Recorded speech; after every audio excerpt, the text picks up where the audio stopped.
do this for my father, who I've only seen from time to time in my dreams. I do this for you. I do this for my mother, who's finally clean and no longer a fan. I do this for you. I do this for my sister, my wife and my kids, cause they part of the team. I do this for all the naysayers and haters who made me one of the greatest. I know it kills you inside, that's why I do this for you. I do this for my father, who I've only seen from time to time in my dreams. I do this for you. I do this for my mother, who's finally clean and no longer a fan. I do this for you. I do this for my sister, my wife and my kids, cause they part of the team.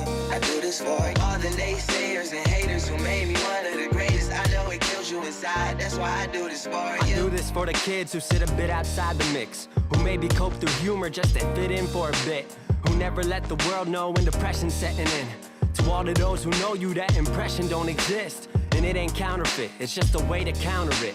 I'm living things I dreamed about, I still encounter it. It ain't something that a cigarette or alcohol can fix, but all because of it, I flipped it quick, went on to write some hits. This a success, off another breath. This the first step in searching to be nothing less than be the best in what you do to prove their strength in being you. Learn so much in chasing dreams that I never would in school. Depends on where your passion lie, just no passion never lie. Life presents distractions, but your actions have to fortify the things that you believe in. Have to scream it like a battle cry and leave the ones who didn't looking stupid while they're asking why. Couldn't lie, I really do this for the ones I love. Those who treat the music as a vice and lyrics like a drug. Those who need advice on how to lift their spirit high enough to break out of the box they make of lives they know aren't good enough. Just because it's how it is don't mean it's how it has to be. This is what the uninspired testifiers fail to see. Jealousy results from being that which others fail to be, and if it means you're not with me, that honestly sounds fair to me. I do this for my father, who I've only seen from time to time in my dreams. I do this for you. I do this for my mother, who's finally clean and no longer a fan. I do this for you. I do this for my sister, my wife and my kids, cause they part of the team. I do this for all the naysayers and haters who made me one of the greatest. I know it kills you inside, that's why I do this for you. Do this for my mother, she'll be working for the summer. Do this for my father, cause these days I often wonder what my life would have been like if I was not adopted. To grow up in a home where I was treated like a problem. I don't know, it's just a guess. Your guess probably good as mine. Lucky that I grew up in a home that wanted me to shine. Lucky that I grew up around some mountains we were taught to climb. Without that inspiration, I don't think that this would be my life. Do this for my friends who've scattered all across the country now. I'm out in Sweden walking back through life so I can write it down. Make a living off the sound, so crazy to say out loud. I'm the biggest thing since Travis Rice to come up out the town. Sorry, gotta stunt a little. Used to have my dreams belittled, but it's all a part of it. I know people's minds are fickle, lines between reality and dreams I blur like faded nights. Come up been so good for me, I wish that I could make it twice. I do this for my father, who I've only seen from time to time in my dreams. I do this for you. I do this for my mother, who's finally clean and no longer a fan. I do this for you. I do this for my sister, my wife and my kids, cause they part of the team. I do this for all the naysayers and haters who made me one of the greatest. I know it kills you inside, that's why I do this for you.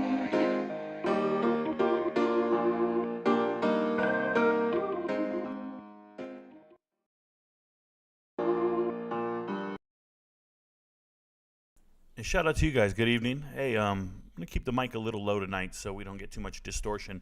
So if you got to turn up your phone or your computer, apologies. If you're on TikTok watching me right now, you already know the deal. You need to take yourself onto YouTube, join the podcast, join the live stream, ask your questions there. I will not be answering questions on TikTok, just so you know. All right, because you will be ignored. That being said, good evening, y'all.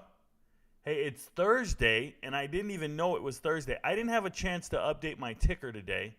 I've been doing a lot of studying. I've been doing a lot of research. So let me do this. I'm going to take the ticker off just because I don't want to have the same information up there. You know what? I'm going to leave it. Who cares? Let me tell you guys something. First thing I want to do is apologize. Yesterday, the live stream, it got taken down due to a copyright violation. And I learned a harsh lesson, which is don't show video clips of bowl games. I was showing a video clip of Princely Umanley, one of the sorriest excuses for a player on Florida's roster. He plays defensive end. He's an edge rusher, number 33. He's one of the laziest people on the planet. wearing a uniform. I should be very specific here. He's not lazier than homeless people or anything like that. But nonetheless, showed the clip. It gave me a copyright violation. Currently disputing it, trying to cut out that clip and then carry on about my business. It's turned off my revenues on that particular video. So if you're missing all the information from yesterday, I apologize. It's going to eventually be back up. It might take some time. The linebackers one finally got cut and fixed. So now you can go back and watch the linebackers from a week ago. But here's what we're going to do today. We're going to talk about what's trending. And when the transfer portal's slow, what I like to do is actually go back to the transfer portal and rehash the position groups. So if you guys don't remember this, and you weren't a part of this earlier, when you guys go and look at the live streams, if you go back and look at all the podcasts, and let's say you're bored one night and you just want to watch 2 hours of Rico Knows, you can go to one of those live streams, pick any older one, and just hit play and learn everything you want about a particular position group. So I did it by position group all in the first week of my live streams. It's been about 2 weeks. So I'm going to go back, and tonight I'm going to address quarterbacks. So I'm going to go talk to you about every quarterback in the transfer portal that's still available. Now, I don't know if I'm going to do every single one. At some point, it gets a little tedious and monotonous. Is that a word? It gets a little redundant, and you're going to hear me saying this individual is not an FBS level player. This poor player is not, he's going to have to take an FCS offer. Scholarships are running out. Maybe go the JUCO route. There's a ton of guys like that in the transfer portal. But at the same time, when you go to these websites and you start thinking they know what they're talking about, or they're up to date, or they're informed, or they're accurate, I'm going to show you where they're not. And I'm going to give you guys the real information. And that's why I'm doing this, really, is to kind of debunk that these websites are anything but factual. I had a guy today argue with me about how great the quarterbacks are at a particular school, his favorite school, obviously. And I was like, oh, you're one of those guys. You quote the stars and the ratings and the rankings and all this shit. I say, oh, you're one of those. You'll never, ever relate to me. I actually sat down. You guys, I gave you radio silence for the last 6 hours. I've been doing research. 6 hours.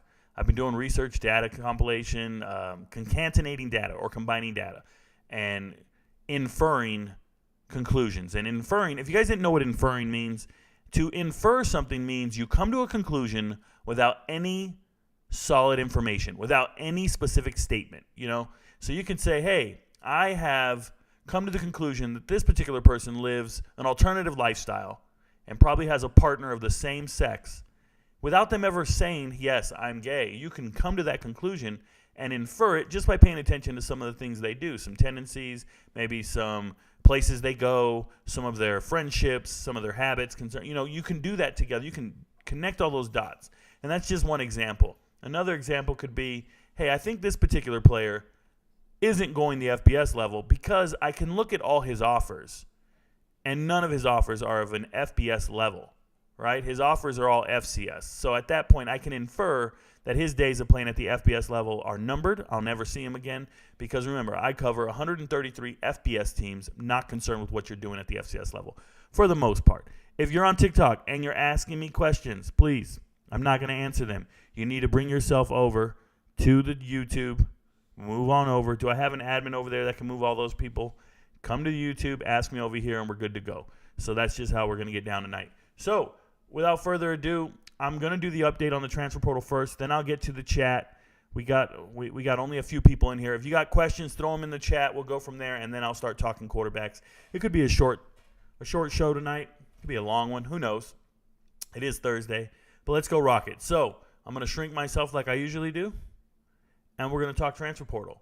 So transfer portal today, only 3 moves were made that are confirmed on the Rivals tracker here. And those 3 moves are right here as you can see them. We have Avon Jones leaving Wisconsin, going to Coastal Carolina.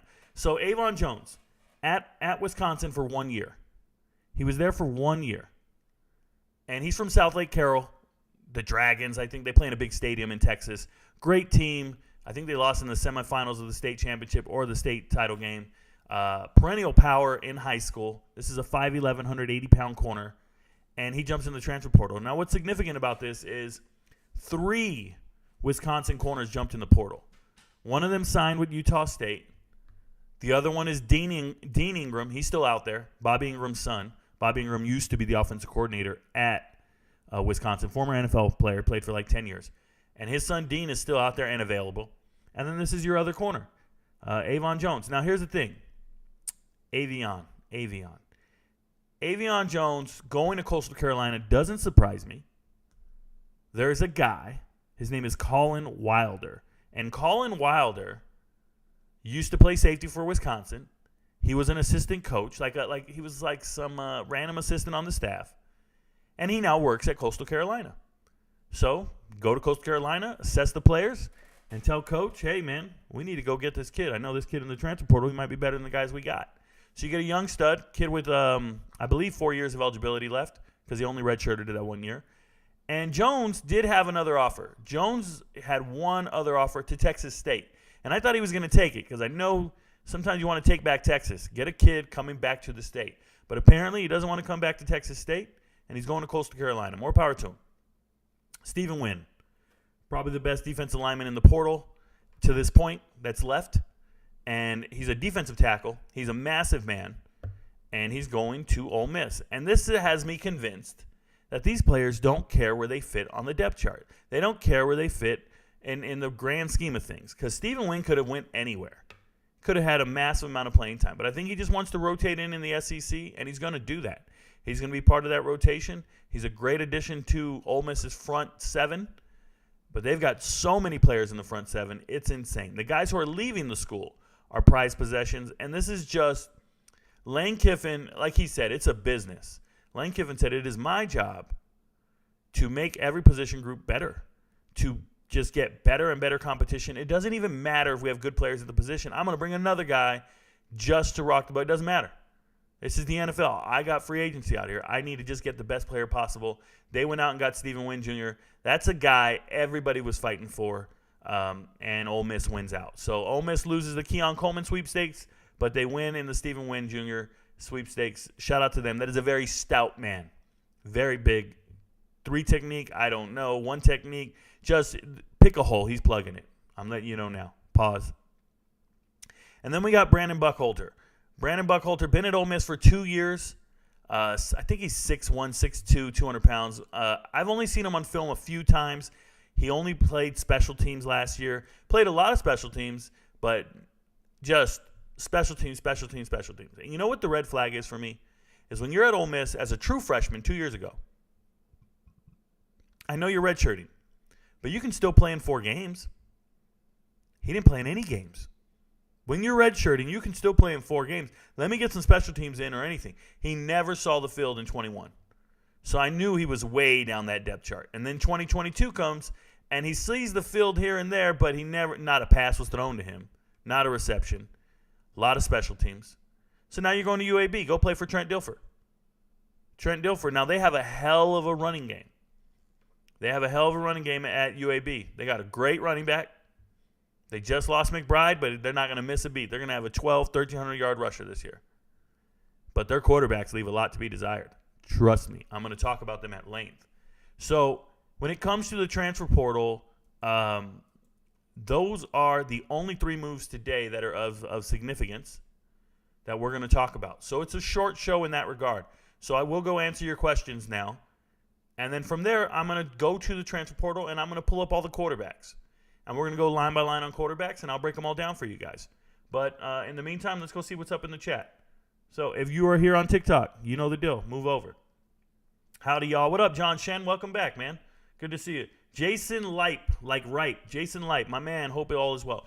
All is pretty well. I ran pretty good this morning, and I've been here working hard. How are you doing, Rico? I'm doing all right, brother. I'm doing all right. Rico, you're the man. Thank you, Don Player. I appreciate you. Hi, Rico. Hey, Cindy. Love the song. Hey, don't you like that intro song? It gets me in a good spirits. Makes me want to talk sports with you guys. Hit the like button. Help the channel out. Thank you if you do. Rico, the goat. Now I got double goats. I'll take it, Dejan. Thank you, Mr. Harris. I appreciate you, man. Hey, they called me the boat.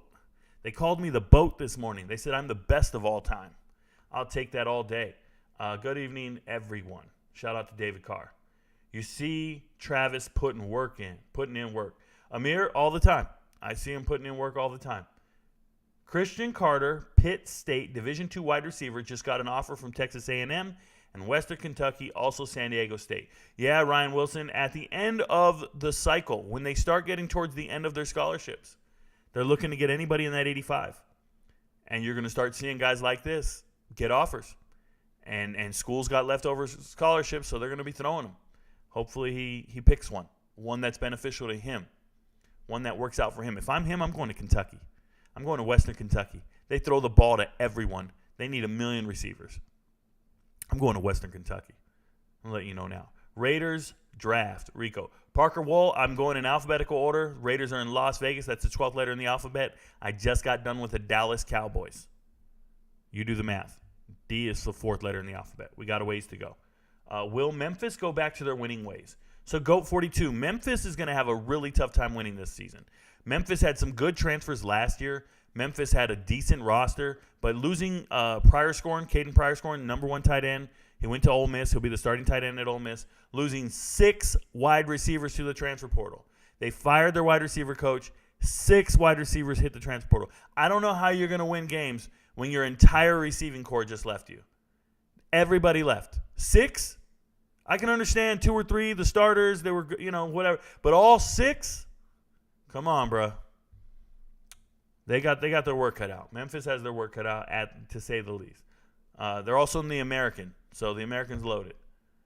Blessings, Rico. Great to see you, bro. Thank you very much, Jared. Good to see you again, man. Always see you. The only Rico we acknowledge. Shout out to you, Twitch. Better than ESPN. If you're going to compare me to ESPN, you got to use the right version of the word than. THAN.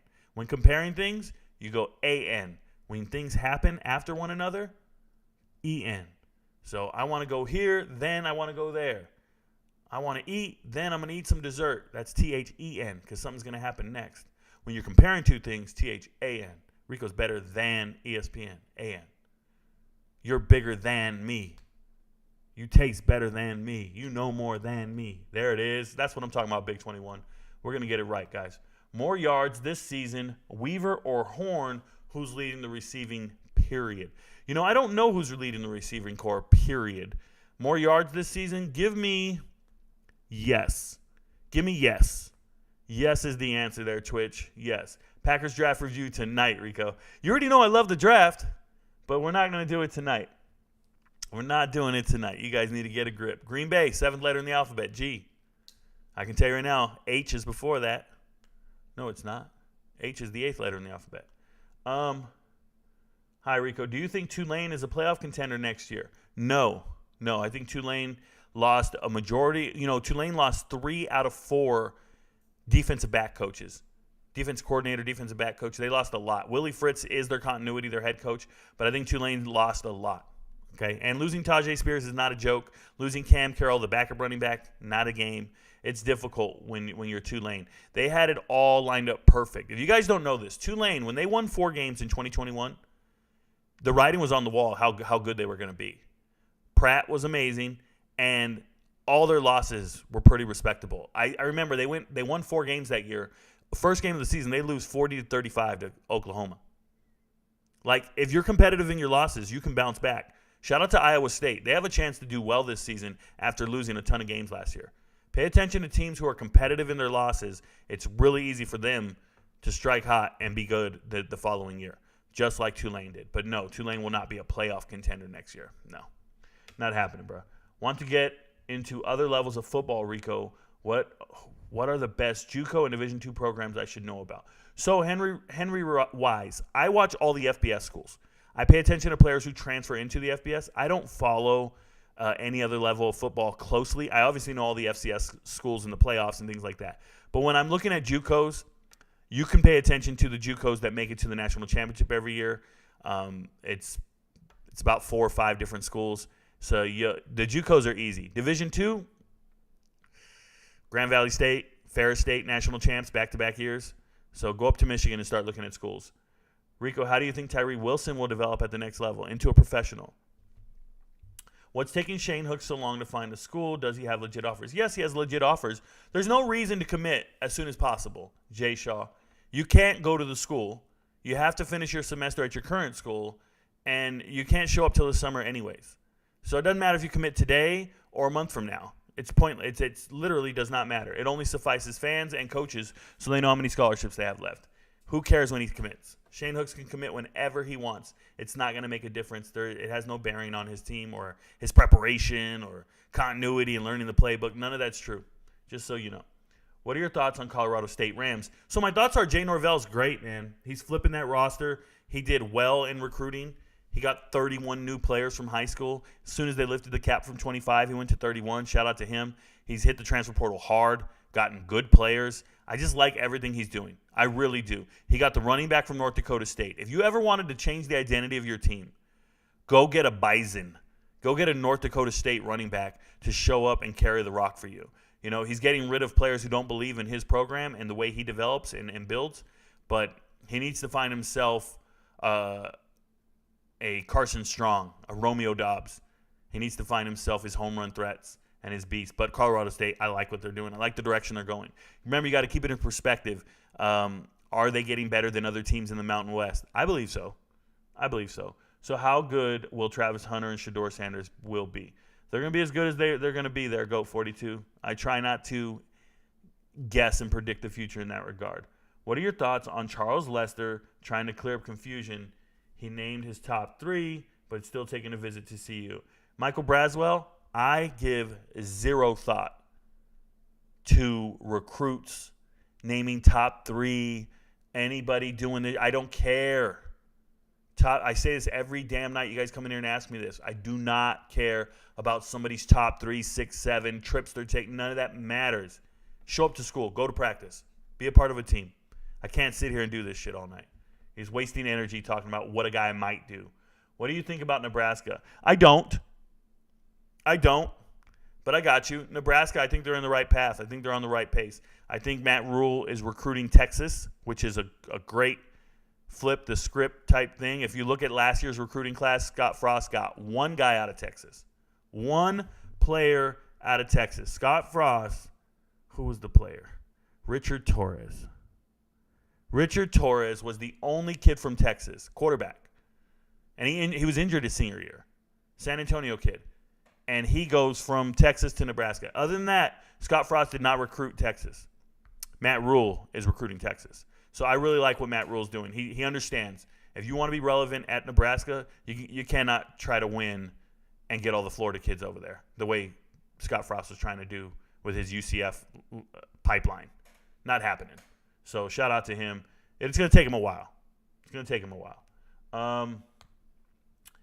Do you think Julian Fleming is going to get drafted? Alex Hacker, what are you talking about? Good answer. Do you think Coach Prime is intentionally targeting FSU players? It's funny either way. Sure, I'm sure he is. I'm sure he's talking to players and saying, hey, is there anybody else on that roster worth a damn? The players will tell you. The players know who's a dog and who's not. Hey, yo, man, yeah, we need to get this guy. He's better than everybody here. Yeah, talk to the players. It's no problem. Players can tamper one another all day long. Make sure you're hitting the like button. Yo, Rico, yeah. Can you do a prediction on Buff's record this season with the new pickup? Yeah, I said somewhere to 6 or 7 wins. Tufo. I've already talked about it every night. Is the ACC in big trouble because of revenue deal going on? Not necessarily big trouble. It's speculation. Every offseason there's something to talk about. Every conference is catastrophically in big trouble. They're falling apart. They're losing all their teams. And then they go play a season. So what does it matter? Don't waste any time worrying about it. What are your thoughts on Gavin Marsh? I have none. None, E-Cat, none. Can we get a stars don't mean shit when you're on your guys without the stars? It should be paying attention to. Where you put, I think you meant to say, put you on some guys that don't have stars. Okay, look, I go to the transfer portal often, and I look for 0-star guys all the time. And I point them out. They're considered hidden gems. I put them on my playlist on TikTok. If you go to my homepage on TikTok and you look at the playlist, there's like these little rectangles at the top above the videos, all the playlists. One of them says hidden gems. Go in there. I have videos on 0-star guys. And when a guy has a 0 stars, let me be clear. All that means is 24/7, on 3, or rivals did not evaluate the player. That's what it means. When a guy has 0 stars, it means they did not evaluate him. They do not evaluate players and then give them 0 stars. If they evaluate a player, they give them 3 stars. They give them 2 stars. But if they don't evaluate a player, this is what happens. Let me show you guys. Let me go to. Well, I don't want to mess this up, but let me go here and let me prove it to you. Let's go to recruiting class. Recruiting rankings 2023. And if you go to recruiting rankings 2023 and you're looking at team rankings, and let's just scroll down. And you go down here, and if you start looking and you start seeing teams like Campbell. Campbell has 18 three-star kids. So Campbell's 92nd in the country. How's that possible? They're an FCS school. Right? Campbell's an FCS school. They got 18 guys, 22 recruits. Because they looked at all 22 of these guys and then evaluated them to be 3-stars. They finally looked at their recruiting class. So they get to move up. But if you scroll down here and let's pick oh, we can do UNLV, but I want to do another one. Oh, there it is. Let's go to James Madison. James Madison, somehow, some way, James Madison is number, what are they? Did I just pass them? There they are. They're number 148. Supposedly, James Madison is absolutely terrible. But when you click on their 16 recruits and you look, 2 guys got 3 stars. 2 guys got 3 stars. And the rest of the guys have no ranking whatsoever. They're not ranked in their state, position, or national. None of them. They evaluated none of their recruiting class. That's what that means. They didn't evaluate their recruiting class. So that's why they're ranked 149th. Are those players really that bad? Is their class really 149? Hell no. But that's how these sites work. They don't even put in the work to look at the players. And they're never up to date. They're missing kids everywhere. I got a kid in my DM right now telling me, hey, Rico, I signed my letter of intent. I'm going to Coastal Carolina. He's a quarterback from South Florida. I double-checked everything. He was going to go to South Florida. He flipped to Coastal Carolina. He signed in February. He's still not on this list. He's still not on the list. 3-star kid. They don't update their stats. It's gross. Look at this. 17 commits to UNLV. You click on it.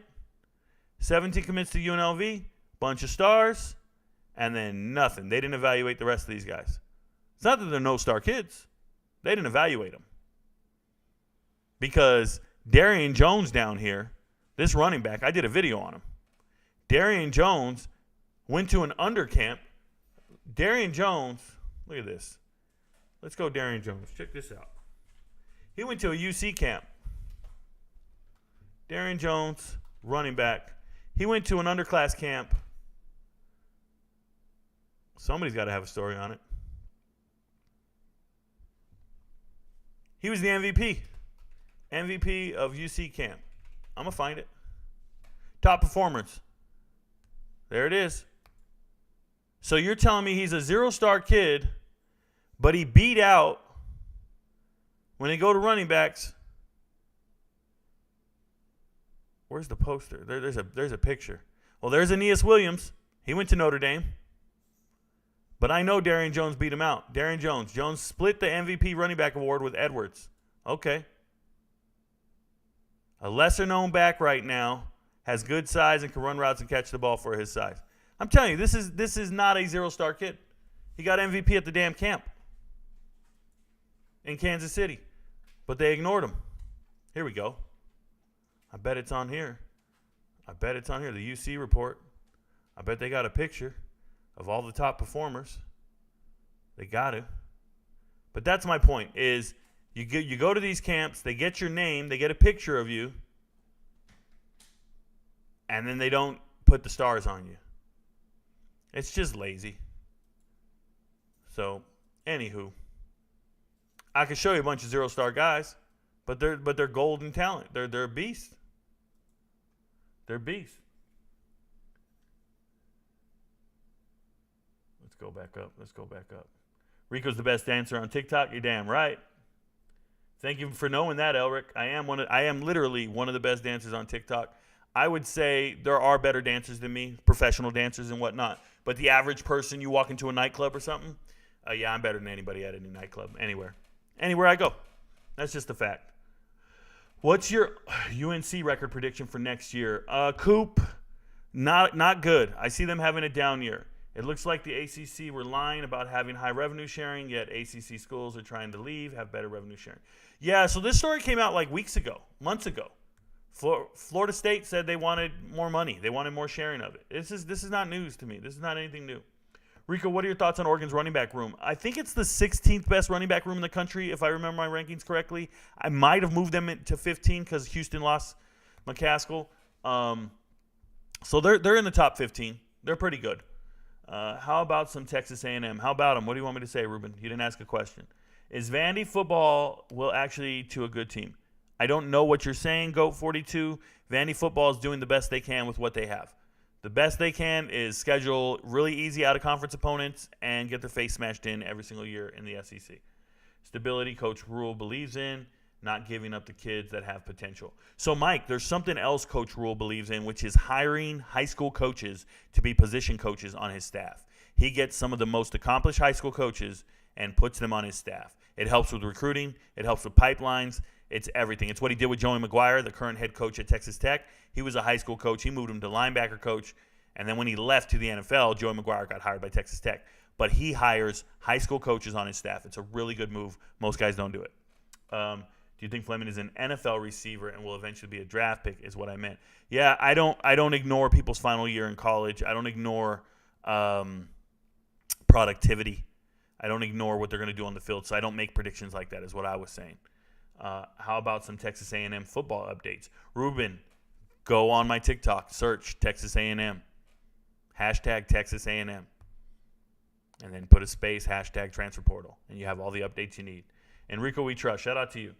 Think UTSA repeats the success from last season? Well, it's going to be difficult, Sean B. Number one, they lost their star wide receiver. Number two, they're moving from Conference USA to the American Conference, much harder conference to play in. Granted, they got rid of three of their best teams or two of their best teams, moving to the Big 12. But still, moving to the American is harder. I want to show you what I mean by that, having to deal with SMU and stuff. So when you go to recruiting and you go look at recruiting rankings for 2023 and you go by conference, if you go by and you go look at Conference USA individually, and I'll let you guys see it again.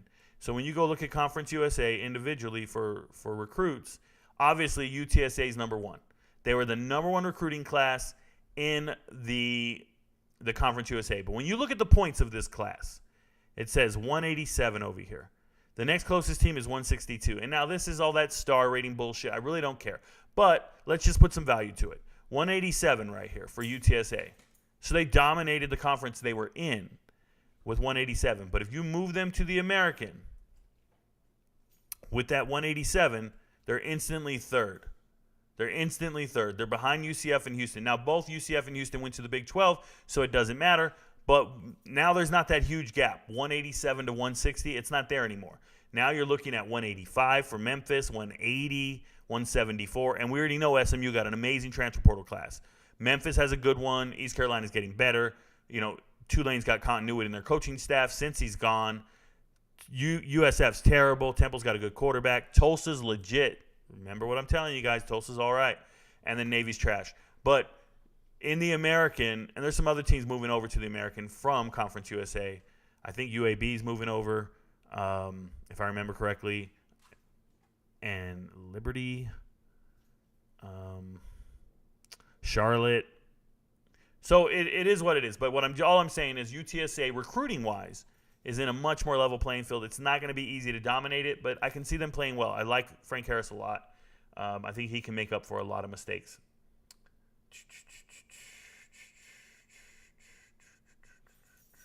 Hey, Rico.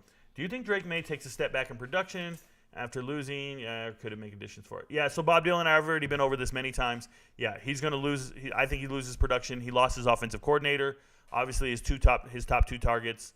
Yeah, it's a problem. So I think North Carolina's got some problems. Now, they found some wide receivers in the transfer portal. Not quite as good. Obviously, not Antoine Green, not Josh Downs, but hey, we'll see what they do. Stars don't define a player. Literally, I see 3 stars better than a lot of 5 stars. Well, yeah, just the stars get you to school, and then from school, you got to do what you can from there. Sorry, the camera fell for those of you on on here. Is Coach Prime a good coach, or is he a motivational speaker with great staff around him? That's what a good coach is, John Shen. A good coach is a motivational speaker. A good coach is a facilitator and a force multiplier, inspiring your people to do things. I don't, as a leader in the Army, I'm in charge of hundreds of people. I don't sit there and try to effectively lead one person. Let me tell you this. You can only effectively lead 3 people. That's the max. In the Army, that's what we do. We only effectively lead 3 people.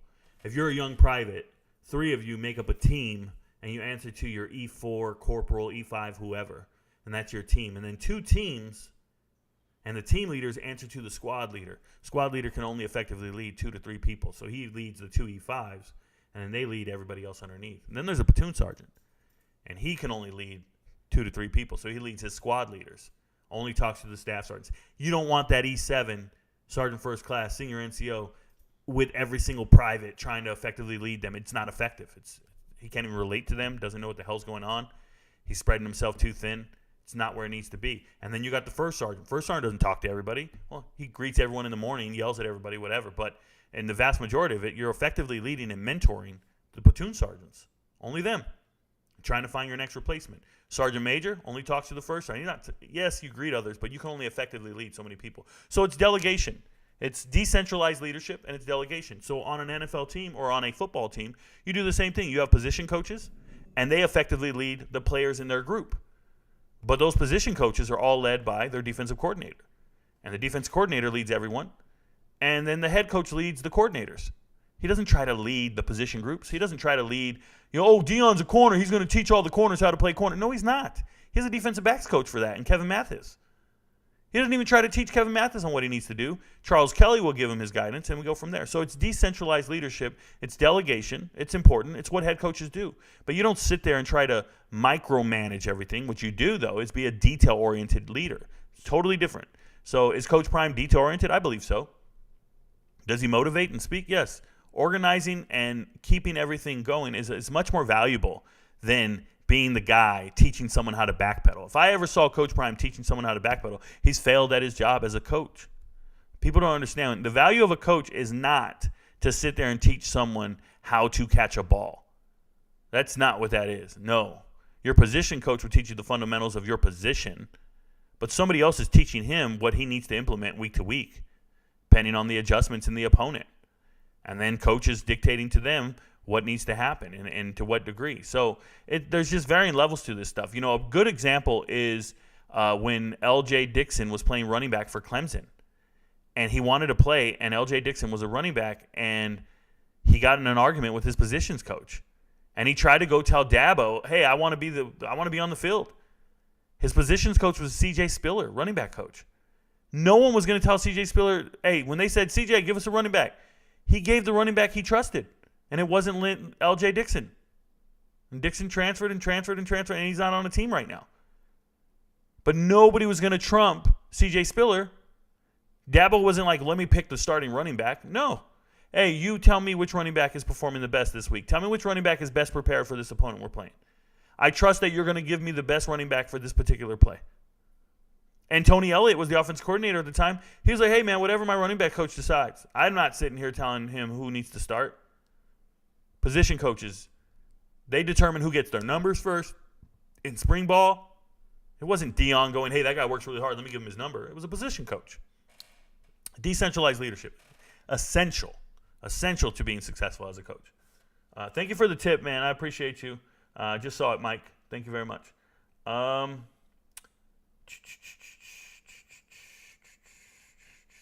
Both, John. There you go. Both, John. Who is the worst football conference in the Power 5? I think it changes every year, GOAT 42. I think it changes depending on, what teams are doing what. I think next season, the worst conference in the Power 5, give me they're all pretty strong next year. Give me the Big 12, just next year. Thoughts on Wisconsin this year? I think they're going to win 9 games at least. Hey, Rico, are you going to watch Devin Haney and Lomachenko? I don't miss any fights, but that's a boxing match, yes? Is that a boxing match? You guys better know better than that. Review Christian Carter. Dude's a tough Division II transfer. Yeah, so the problem is is I don't have Division II footage. I don't have Division II footage. That's the only problem. I've read everything I can on them. I don't have Division II footage. I'm sorry. Hey, Rico, if Weidman comes to Boulder with recent addition of Antonio, predict the completion percentage. Predict the completion percentage. The red zone. I'm sorry, I cut off the chat here. The red zone completion percentage. You know, and something important my receivers coach used to tell me is, Rico, there's no such thing as a 50-50 ball. There's no such thing as a 50-50 ball. Somebody has the advantage. Who's going to go get it? Who's going to meet it at the highest point? I believe if Colorado gets Weidman, they will have the advantage in 50-50 balls in the red zone. That's all you can say. So that's how I feel about it. I'll talk NFL draft when I do my review of them. Do you think the Texas A&M is trending up, or do you think they're going to implode like last year? Well, Joe, I think they're trending up. I think they've addressed some issues. Their team's gotten older, more mature. Obviously, hiring Petrino, a terrible human being, but a good football coach. So, yeah, I think they're trending up. Will they still implode? It's very likely. It can happen, but they're trending up. They're addressing their needs now. Is it a piece of bubble gum and a Band-Aid? I don't know. What's your prediction for Penn State? I don't predict things, guys. Justin Simon, I really don't predict things. You're asking the wrong person. You're on the wrong channel. You need to go find a dude who goes out there and does mock drafts and guesses that shit. I don't do that. So I don't have a prediction for Penn State. I can tell you that looking at their roster and their team, I think they're fighting for the third best team in the Big Ten. Thoughts on Colin Sullivan entering the portal? Hasn't really played at all at Purdue coming out of the Austin area. So I looked at him. I did my research. Underwhelming to me. You know, some people get excited about what school guys come from. Maybe they think they're tougher or they're better. Everybody asks me about Sean Washington every night because he's from Georgia. But, yeah, I don't know much about Colin Sullivan other than what I saw in his huddle film, other than the fact that he hasn't seen the field. So when I see a guy who can't see the field, what I like to do is assess who's ahead of him, right? Who is starting ahead of you? That lets me know how good you are, if that matters. So if Clemson, Florida State, Miami, and North Carolina leave the ACC, where will they go? GOAT 42, I have no idea, man. I have no idea. I've put zero thought into this. It doesn't matter. Conference realignment, stop guessing at it. Just let it happen and then assess it. Like this year, the Big 12 teams are moving. The teams are moving to the Big 12. I have not once ever talked about it in the previous years when they made the decision. Oklahoma and Texas going to the SEC. I don't care. When they get there, we'll assess it. Why are we going to talk about it for 2 years before they get there? Some people have been talking about this shit for 3 years. I'm not hurting for content like that. I don't need to sit here and talk about something that's not happening. This theoretical nonsense is not happening. And when it happens, then we'll assess it. But to sit here and fearmonger and worry about something that hasn't happened, it's gross. And you guys do it every night. I don't understand it. I'll never understand it. It's just wasted energy. Which school has the best running back room? So I've already done the top 10 running back rooms. There's a video. I've got it on YouTube and I've got it on TikTok.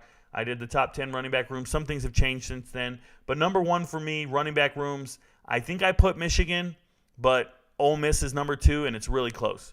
So Michigan and Ole Miss are very close. I know you don't have a fandom in college football at least, but are there any teams that you enjoy watching more than others and vice versa, etc.? I watch a ton of college basketball, and Tulane's one of my favorites because of offense. Yeah, Connor, I'm a fan of any team that uses the transfer portal, so it changes every single year. So this upcoming season, I'm excited to watch teams that use the transfer portal a lot. So I'll put it to you like that. I'm excited for Charlotte. I'm excited for Colorado, Arizona State, Texas State, UMass, Auburn, USC. I'm excited about all these teams that use the transfer portal like crazy. So that's who I'm excited about. Cool things. Can you predict Penn State? Please don't repeat the same question. We have a lot of questions in here. Do not repeat it. Have you been to the Liberty running back room, Rico? Have you seen the Liberty running back room? Looking like one of the best running back rooms in the group of 5. Not at all. The Liberty running back room lost its starting running back and its backup running back in Shedro Lewis and Day Hunter. So what are you talking about? You're talking about getting 3 transfers coming in. Don't even know if any of them can play. Victor Vinn hasn't played. Cannon hasn't played. The James, the kid from Arkansas, hasn't played. Only Cooley's played, and he's never done much production. And you just lost an 800-yard rusher with a 5-point yard carriage with 6-7 yards of carry. Shedro Lewis, 5, 6, 7 yards of carry as well.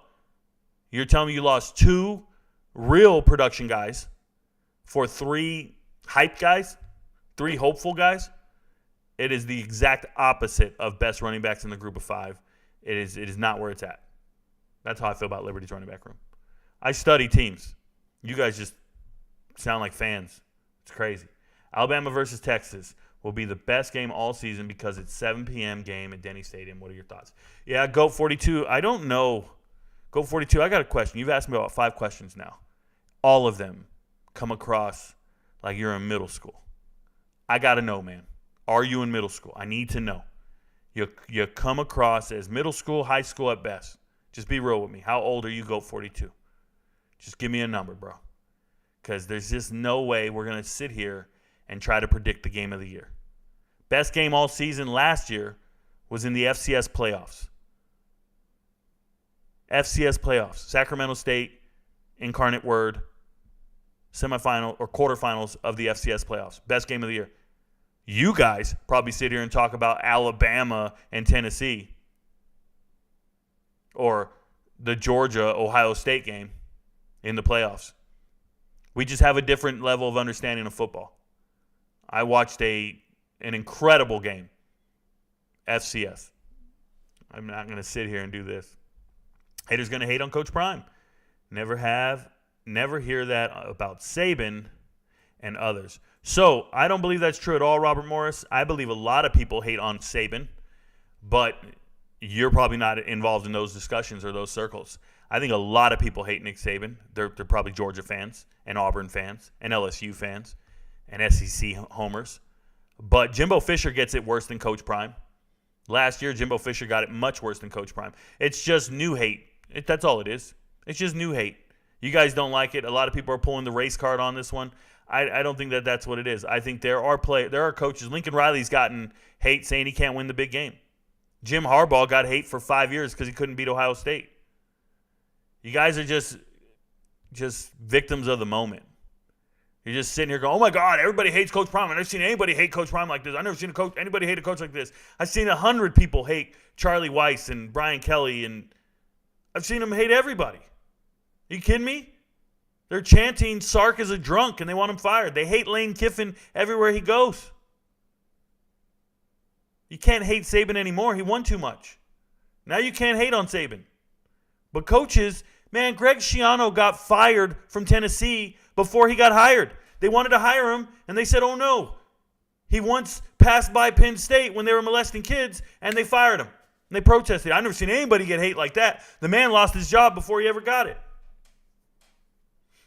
What are you guys talking about? You feeling sorry for Coach Prime? The man makes $5 million a year, and he's got some haters. It ain't no more than these other guys got haters.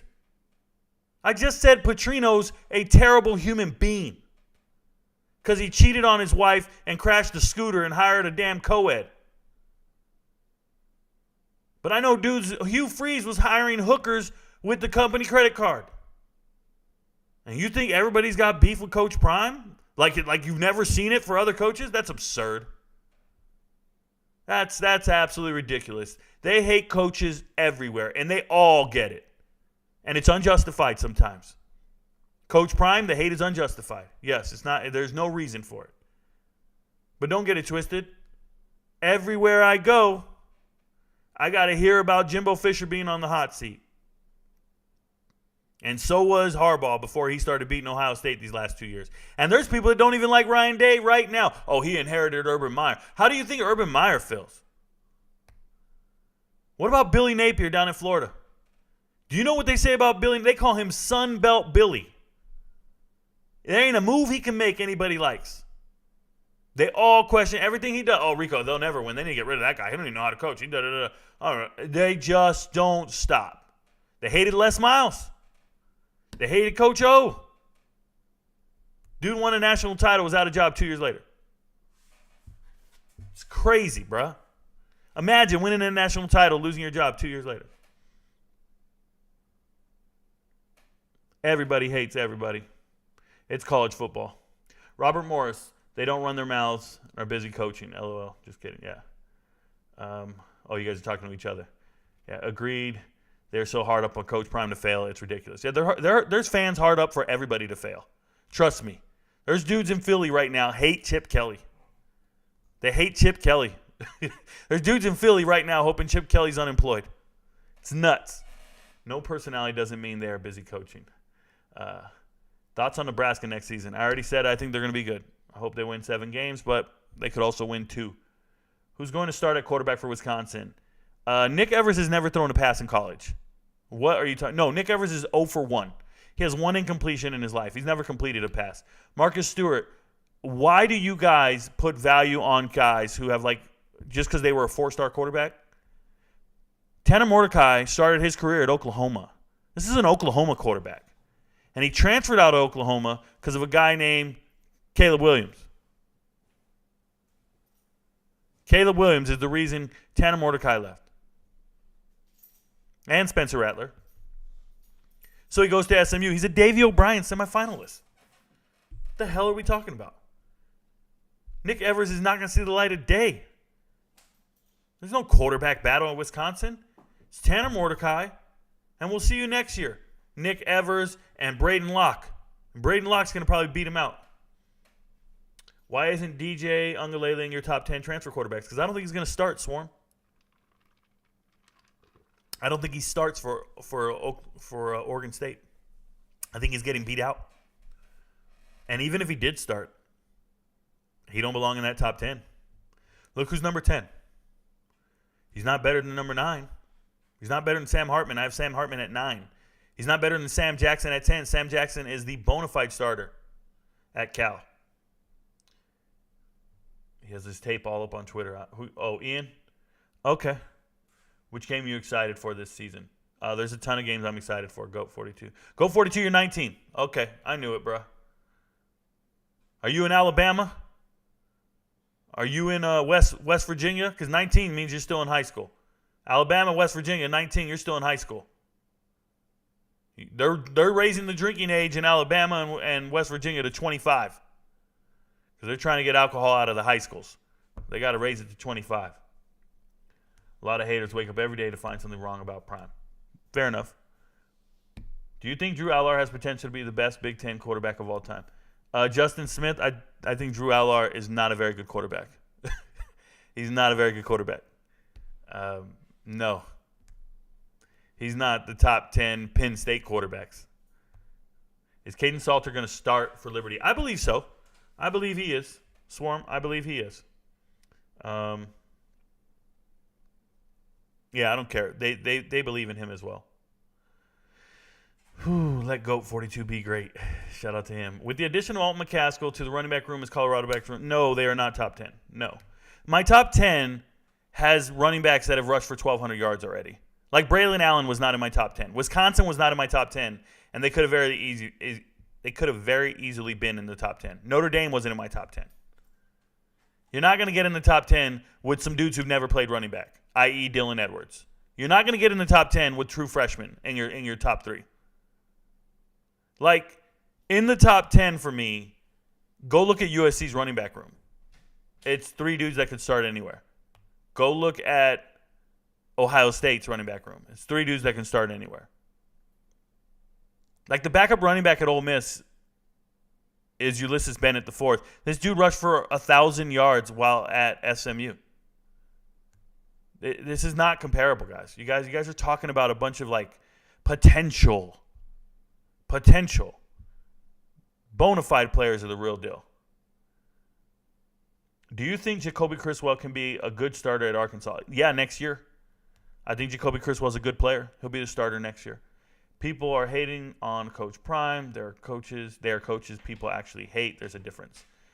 People hate on Coach Prime. There are coaches people legitimately hate. There's a difference. Oh, I feel you, Twitch. I got it twice. I got you. What up, Rico? I'm back again. I don't know if you did this or not, but could you go over MSU's roster and give me an honest record prediction based on what we got? I did it yesterday. I'm not doing it 2 days in a row, bruh. Nothing's changed. Even Aggie fans here in College Station hate on Jimbo Fisher. So I agree there's a lot of coaches getting hate, not just Prime. Yeah. How do you think Troy does, keeping Gunnar Watson and their 2-star running backs, but lost their 2 top receivers in their linebacking core, but they're bringing in a decent offensive line transfer class, and they got Chris Lewis. So I think Troy's good. I think Troy's actually really good.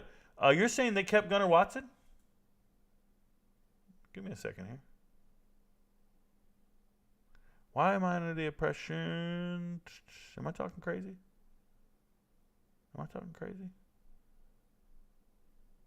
Okay. That works. Who was I thinking? Grant Gunnell? Maybe. All right, that works. Yeah, I like Troy. They got the work cut out, but I like them. They're not bad. The only reason they are hating Coach Prime so much is because of the fact that his whole social media presence is 10 times anyone else, and he can reach more people. You know, Pot of Coffee, I don't think it's 10,000 times more than anyone else. I don't. I think you guys, don't understand. There are coaches that dominate Twitter. Lane Kiffin has just as much reach in social media as Coach Prime. Lane Kiffin's a beast on social media.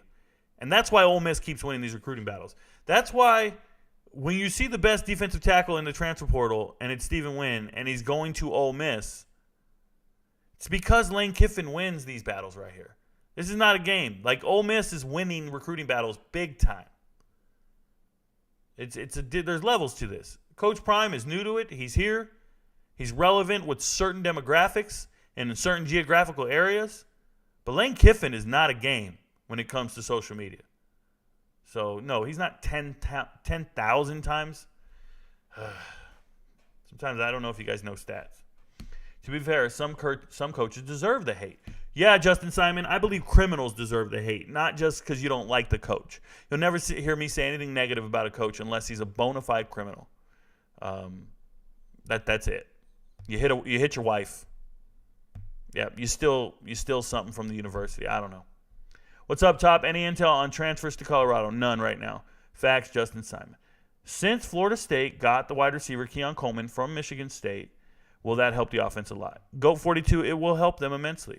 They needed a deep threat. They got a guy, and he's a bona fide player. He's a 1,000-yard receiver. So, yeah, it'll help them immensely. They're already really good. What's your scouting report on Joe Milton? My scouting report on Joe Milton is he never won a quarterback battle in his life. And if he did, he didn't keep the job. I hope he does this year. Do you think Dante Moore has a good chance to start week 1 as a true freshman? No. Also, looks like Gabbers, Ethan, from Kent State has a solid chance to get it. Okay, so you got a couple guys wrong there. Ethan Gabbers is actually from Washington, and Colin Schley is from Kent State, and Colin Schley can play some football. So, Ethan Gabbers, Colin Schley, probably going to start over Dante Moore week 1. What do you think of FSU will do this year? I think they'll win games. Yeah, that's exactly why I put value on him, and Evers was at Oklahoma too, since you know it all. Marcus Stewart, I do know it all. Everything you're talking about, I know it. If you don't like what I know, then why ask me questions, right? Nick Evers, if he was at Oklahoma and Tanner Mordecai was at Oklahoma, Nick Evers would have exactly 0 completions, which is what he has right now. What you're trying to do is compare someone who's an Davey O'Brien semifinalist. You're trying to compare someone who's been a starting quarterback at the collegiate level, at a high level, for 2 years to somebody who's never thrown a pass. It's ridiculous. It's literally ridiculous. But you're doing it because he's a 4-star kid who played at Oklahoma. And I'm letting you know there's levels to this shit, and Nick Evers will not see the field. He is not. There's no quarterback competition at Wisconsin. This is like saying, hey, who's going to win the quarterback battle at USC? Hey, who's going to win the quarterback battle at North Carolina? At Washington? Like, there is a solidified starter at Wisconsin. A transfer came in by the name of Tanner Mordecai, a solidified starter. This is not a quarterback battle. There's no competition there. So the question is ridiculous. The statement's worse. How many guys do you think will be at Colorado's post-grad camp? I don't really know, Aiden Greenway. I don't know how many invites are given out. I haven't asked. I know about 6 players that have reached out to me to let me know that they're going, but I haven't asked the coaches. I could, but I don't want to go there. I don't like to ask them any information. I let them reach out to me. I try not to initiate the conversation. It's just etiquette. Just give them a Bud Light. Shout out to you. I'm in college, and I'm not in Bama, but I'm in Arkansas. Fair enough. Just 105 more days till game day. There you go, Mike. 105 days of getting asked about backup quarterbacks. I know you've seen a lot through the years, so who's the most hyped-up prospect you've seen since 2000, whether they panned out or not? Connor, most hyped up, I don't know who's the most hyped up since 2000. I can tell you who flopped. It's a guy named Whitney Lewis. You guys can look him up. Whitney Lewis was supposed to be the greatest thing ever going to USC, and he just amounted to nothing. I think he was out of Taft, or was he out of St. Bonaventure? I think he was out of St. Bonaventure. He was best friends with Lorenzo Booker, one of the best running backs out of Ventura and Ventura County, St. Bonaventure. And the same year, Tyler Ebel rushed for 4,000 yards in high school. Tyler Ebel went to UCLA and then eventually transferred to UTEP. Tyler Ebel was at Ventura, averaging 300-something yards a game. And Lorenzo Booker was the number 1 running back in the country. He ends up going to Florida State to play for Bobby Bowden. Ended up playing for the Dolphins. But Lorenzo Booker in high school, one of his teammates was Whitney Lewis, and he was 5-star, number 1 player in the country. And he flopped. So that's a guy who didn't quite make it. Pittsburgh Steelers draft analysis when you're free. Yeah, I'll be giving those out, Logano, every day on TikTok. I'm not doing them on here. Sorry.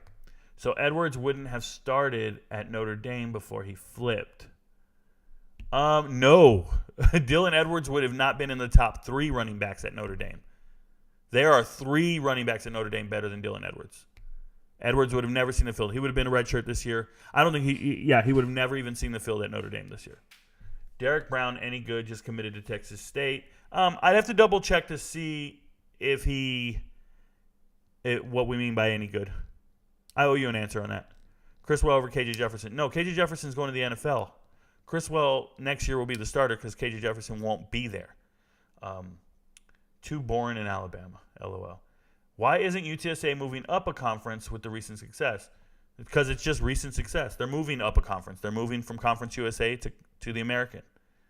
They're moving. You don't just have a good season and you move up a conference. First and foremost, if you want to move up a conference, as you say, are you referring to a Power 5 conference? Because if you're trying to move to a Power 5 conference, your football team does not matter. Your football team is not what's going to determine that. TV contracts are going to matter. Realignment, conference realignment, and that involves all your sports. So what other sports do you play that warrants you being in the Big 12, UTSA? How's your basketball team? Just let me know. How's your baseball team? It's not happening. You move up to the American. That's cool. Go undefeated, just like Cincinnati, Tulane, whatever. Just go undefeated, and you'll get in the playoffs. UCF went undefeated. These are all teams that went undefeated. UCF, Cincinnati. So UTSA has a good season. They didn't go undefeated. They had a good season. These other teams have had great seasons for 5-10 years now. UCF and Cincinnati have been going ham for 10 years. And they finally got into the Big 12. It takes a long time. It's not going to happen after 1 year. That's absurd. Thoughts on Brendan Rice? No real thoughts. Just hope he gets an opportunity to keep playing and doing his thing over at SC. Good. Shout out to him. Coach Prime has gotten a hate before he got the Power 5. Nothing new. Yeah, nothing new. Thoughts on the projected starting lineup for Colorado? I saw the projected starting lineup. I think it's good. I think their 22 are good. I have no issues with Colorado starting lineup. They can compete and play with anybody.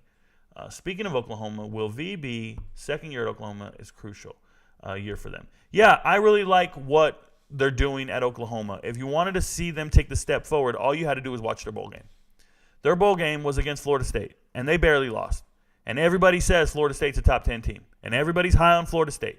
Nobody opted out of that bowl game. Everybody was there to play, and they barely lost. I saw a different team for Oklahoma. I saw a team that treated that bowl game like it was the first game of 2023. Not the last game of 2022, the first game of the new season. That's what I saw. So I'm impressed with them. They did well in the offseason, and Venables can really coach. So, and that's the truth. Yup, love hearing some common sense. Well done, Rico. Thank you very much, Slap Happy. Thank you for being here. What happened with Derek Brown at UT? He just committed to Texas State. So what happened with him is he wanted to leave. He wanted to leave, or they asked him to leave. One of the two, because that's what coaches are doing nowadays. Shout out to him for going to Texas State. Get an opportunity. You said DJU was going to start in your video you made on him going to Oregon State. Yeah, Swarm. I made that video before spring football. I made that video. I said he's going to start. 5 months later, I have a different assessment of what's happening. That's what foresight is for, or that's what hindsight is for. What do you want me to do? You want me to continue to be inaccurate? It doesn't make any sense. Holy smokes. Holy smokes, Batman. Who do you think will be the Final Four teams for the playoffs this year? Also, thank you for all your great videos. Thank you, Biggs85. I don't try to guess who's going to be the Final Four of the playoffs. Apologize. I don't make predictions like that. Do you have any advice to learn as much as you do on FPS as you do? Also, maybe how to predict depth charts, even though you do not predict. Yeah, I don't predict depth charts, LeBron. I just study them after they get done, right? After teams release them, or after Our Lads updates them. Our Lads is a website, OURLADS. When they update them, I just go study them and I learn them. I don't try to guess anything, guys. Everything I say to you, I've read somewhere. Everything. Now, I'll let you know when I'm like, hey, guys, I'm inferring this, or hey, I've come to this conclusion. I'll let you know when I'm making a prediction. I don't do it often. That's why I'm always right, because I make sure when I do it, I shoot my shot. It's clean. I know I'm going to hit. But I don't just sit here all day just start throwing out a bunch of damn predictions. That's ridiculous. You lose credibility. You're wrong all the time. I'm not wrong all the time. But often what I'm doing is I am reporting with things that happen after they happen. Like I'm reporting it after it happens. Right? Like today, I'm gonna go over all the quarterbacks in the transfer portal. I did a bunch of research today. Looked around everywhere. You guys don't have to do the searches. I did it for you. So the information I'm sharing with you isn't like I just invented it or found it in thin air. I read it somewhere. I found it. It's research. It's data. I'm not sitting here just guessing at shit, just making up stuff. It's a little different. So yeah, my advice to you, LeBron, is put in the time. It doesn't come easy. Thoughts on C.J. Williams? C.J. Williams is a beast of a receiver. I think he's a quality young man. I think he's a better person than he is wide receiver, and I like the way he plays football.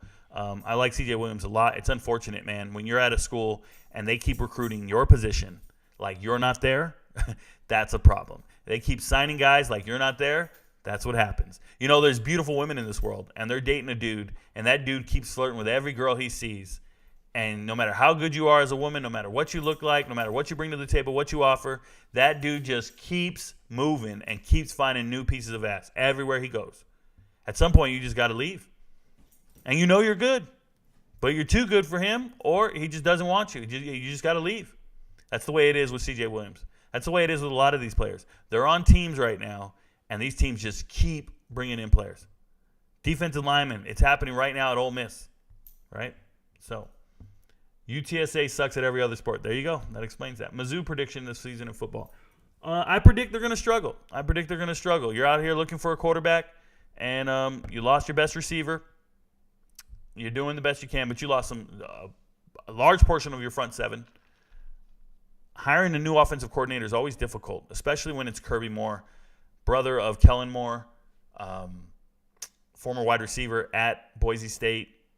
Kind of got the hookup, if you ask me, nepotism.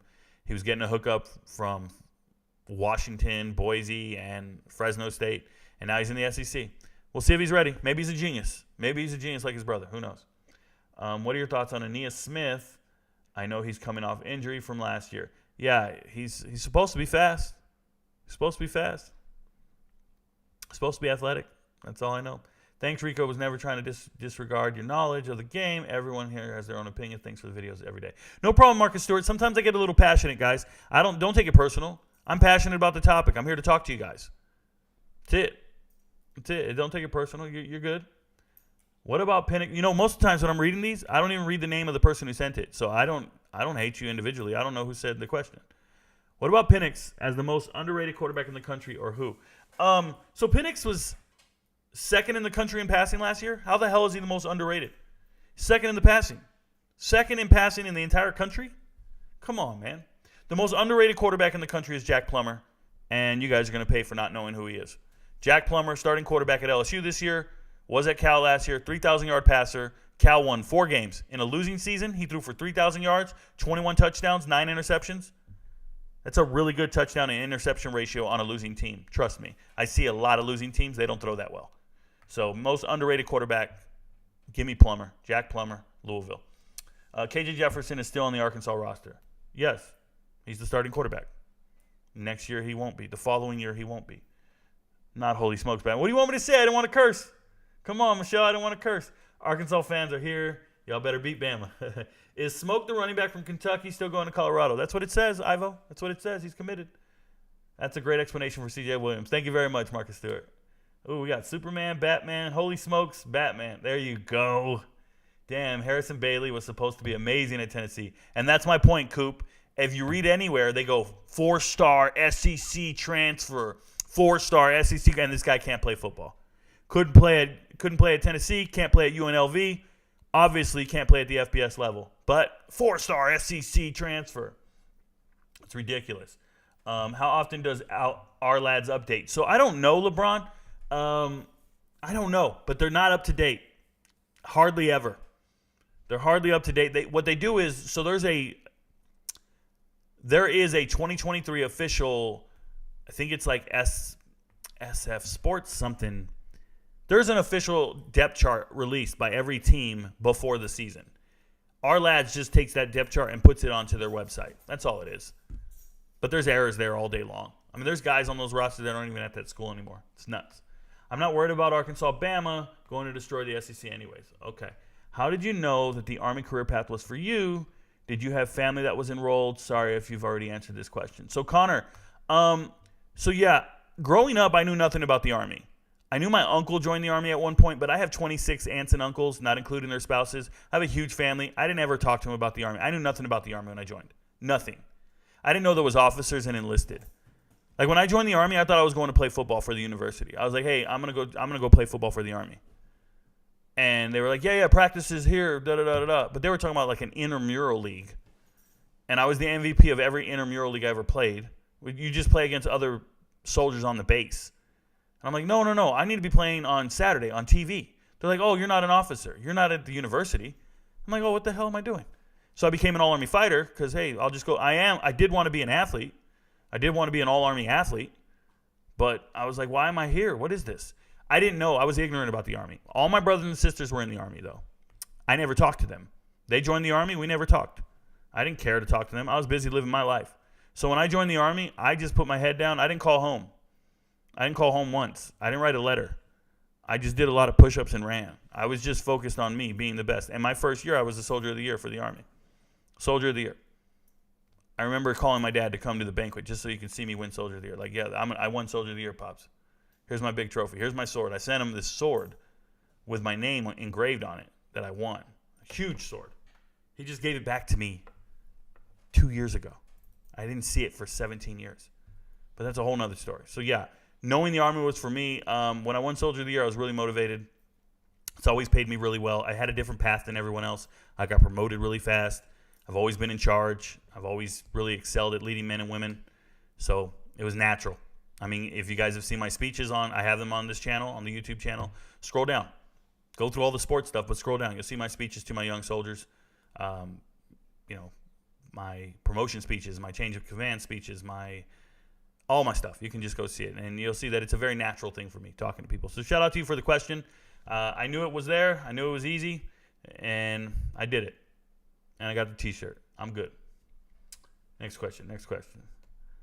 So we'll be seeing the buffs on the front page of the Boulder Camera for charges pending. I don't know what's going on. Do you think Evan Stewart has the potential to be one of the best receivers in the SEC this season? Jordan Smith, no. Long story short, no. Does CU still need more defensive linemen? Youngest hype beast. They have 14 transfer defensive linemen. Defensive tackle, defensive end, outside linebacker, edge rusher, whatever you want to call it. They have 14 transfers on the defensive line. Can we stop saying they don't have trenches? Can we stop saying they don't have enough people? That is absurd. If Pat McAfee asked you to be on his show, would you accept? Yes, Subcent, I would. Hey, Rico, have you talked about Cutter Boley committing to Kentucky? I don't think I have. No. I know it's not transfer portal, but curious. Yeah, I have not because I do not talk commits. So, there you go. You don't think Smoke, Alton, and Edwards not a top 10 running back? No, Ivo. No. No. No. I don't even remember who was my number 9 at this time. But the answer is no. So the number 10 was Alton McCaskill with his 2 other running backs at Houston. Those 2 guys had rushed for like 900 yards last year combined. One guy 400 or 500 yards each.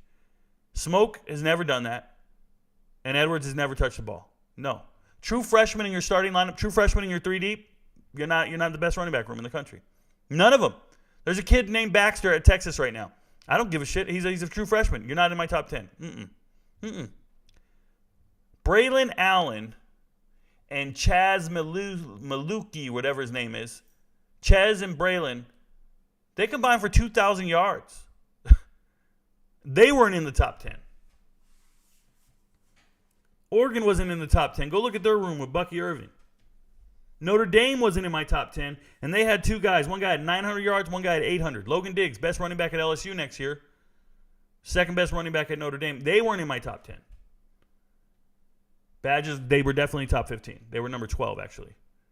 I know it's not transfer portal, but curious. My bad, Norris Designs. I will not address it. I will not. But I shout out to you. It's like you're saying that the zero-star kid with heat work harder, with heart, work harder and smarter than THAN. You're comparing the two. This 5-star recruit. It's okay. 2025 NFL mock draft. Coop, I don't do mock drafts. Get out of here. Do you think Fickle will have long-term success at Wisconsin? I do, Marcus Stewart. I do. I think he's a hell of a coach. He'll be there. He'll be successful as long as he's there. He just made a really great video about his Army experience. You should definitely check it out. Oh, thank you, Twitch. Yeah, I have some. I have a whole playlist called About Me. I think that's what it's called, About Me. It's here on TikTok, and it's on YouTube. It's called About Me. Find the playlist. Click on playlists on my page, and then go watch all those videos. You'll learn a ton about me. And in there, I do talk about the Army and why I joined and things of that nature. What's your thoughts about the Colorado players and transfer players making these individual workout videos that's going viral? I don't care. I know every team is working hard. Everybody's working out. It's a marketing campaign. That's cool. I already believe in the program. I already believe in what they're doing. I don't need the marketing campaign. But you guys can watch the workouts. I know collegiate athletes work hard. I know Division I athletes, FBS level athletes are all working hard. No matter what university you're at, everybody's throwing around weight and lifting. So it's cool to see it on social media. Congrats. It's a marketing technique. It's propaganda. It's cool. But every team's working. So that's my thoughts. Marcus Stewart. Did you see the tape of Georgia's other commit, Ryan Puglisi? Oh, my God, what an arm. See, there you go.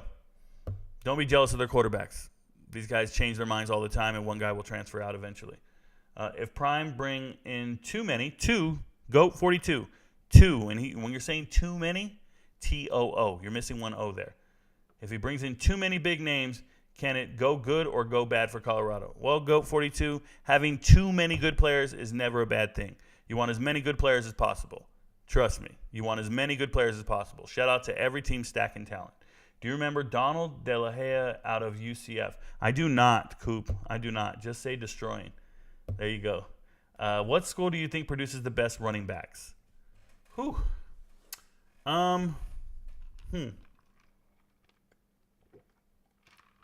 Running back U, by definition, is Nebraska. They have the most running backs ever drafted. USC is second. But producing the best running backs, I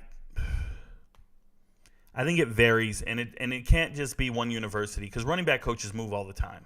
So it's just dumb luck at that point. But Wisconsin does have a good batch of running backs. Do you have any thoughts on Jaden Daniels and Michael Pratt? Yeah, both are studs. That's my thoughts. Both of those young men are studs. Alabama produced running backs. They either produce them or inherit them because they sure as hell didn't produce Jahmyr Gibbs. Jahmyr Gibbs showed up from the transfer portal. Okay, so Alabama doesn't – you guys got to understand what you're saying. Is Day Hunter still in the portal? He is, Brown Sean. What are your thoughts on Penix staying in Washington? He's a very good quarterback. Wisconsin, what? I know you're the only one who would know all about Brandon Jennings, linebacker UCF. Can he play? Fit for CU? And what about Clyde Pender Jr. as another defense tackle addition? Kid got in great condition. So, Brandon Jennings, I know he's a 4-star in the portal. Everybody wants to talk about him. 6'3", 200-something pounds. I think he's one of those big kids who can't play football. I'm being real. I think he's just a good-sized kid who can't play football. I think he grew up with a silver spoon, if I'm correct, and just looks like a guy who can't play football. If he could play football, he would have been – listen, you don't leave UCF as a linebacker. You know who their linebacker coach is? It's Ernie Sims. You want to play for Ernie Sims. Ernie Sims is a hell of a linebacker coach. You don't leave Ernie Sims. I pay attention to shit like that. So, no, Brandon Jennings, big kid, 6'3", 220, cool. I just don't know if he can play football. And I don't mean that to be rude. I said Brandon? I meant Bryson. Isn't it Bryson Jennings? No. Is it Bryson? No, Brandon. Yeah. So, you guys know his deal. He was at Maryland, transferred to K-State. He was there for a couple of weeks or whatever, and he realized, oh, man, K-State, they make you earn your keep here. If you want to be at K-State, you got to be working hard because this is a Chris Kleiman run team. If you guys don't know Chris Kleiman, the head coach at K-State, he was the head coach at North Dakota State when they won all their national titles. He won 4 out of 5. He won 4 national titles in 5 years. The whole thing he does is develop players and make you work hard. So when you get this prima donna kid from Maryland transferring in for a couple weeks, and then he goes to UCF, that's when you have a problem. Right? So he transfers to K-State in the winter, and then he leaves. You know? Okay. But he's got a little brother. He's got a little brother who can play football, and I bet they're a package deal. So you just sit tight and wait. As far as Clyde Pender goes, I don't think Colorado needs any more defensive linemen. Nebraska. I'm talking based off talent. Yeah. I'd like to remind Senator Tammy Duckworth book, Every Day is a Gift. Cool. Today is the present. It's a gift. It's a present. Yeah. His coach is why I brought him up. UCF linebackers can play. Do you think Chadwell will be successful this year? A lot of Liberty's weapons leaving. So Jamie Chadwell's a hell of a coach. I think he'll make the best of what he has. But, yes, he lost a ton of weapons in the transfer portal. Lost a ton of weapons to graduation. It just sucks. It's a tough time. Hugh Freeze is a hell of a coach. You're replacing a very good coach. And Hugh Freeze can recruit a certain caliber of player that Jamie Chadwell's not used to recruiting. So what I've noticed is they do have some leftover scholarships, and they've been offering everybody that's available in the portal. Anyone who's decent, they're offering them. Offer.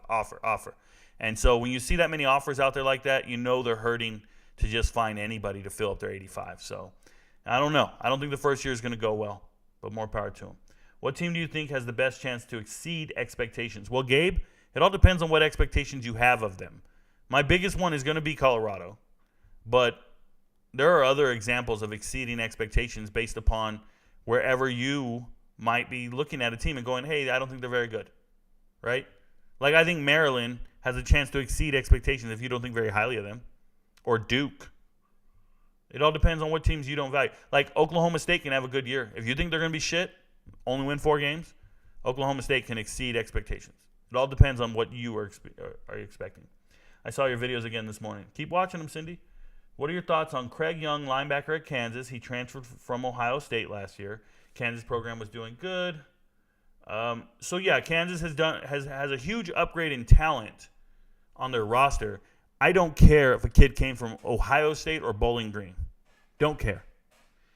That's how I feel about it. I don't get excited when I see Ohio State transferred. Some kid went here or there. He wasn't good enough to be at Ohio State. That's why he's transferring out, if we're being real. They miss on recruiting all the time. So that's how I feel. What do you think about Ole Miss? New transfer, Stephen Wynn. I already talked about it, yes. Rewind the live stream and start over and put it at 1.25 speed and catch up. Coach Prime can turn things around for sure. Big Rico. Shout out to you, Prod Self. All right, guys. So I'm going to move over here, and we're going to start talking quarterbacks.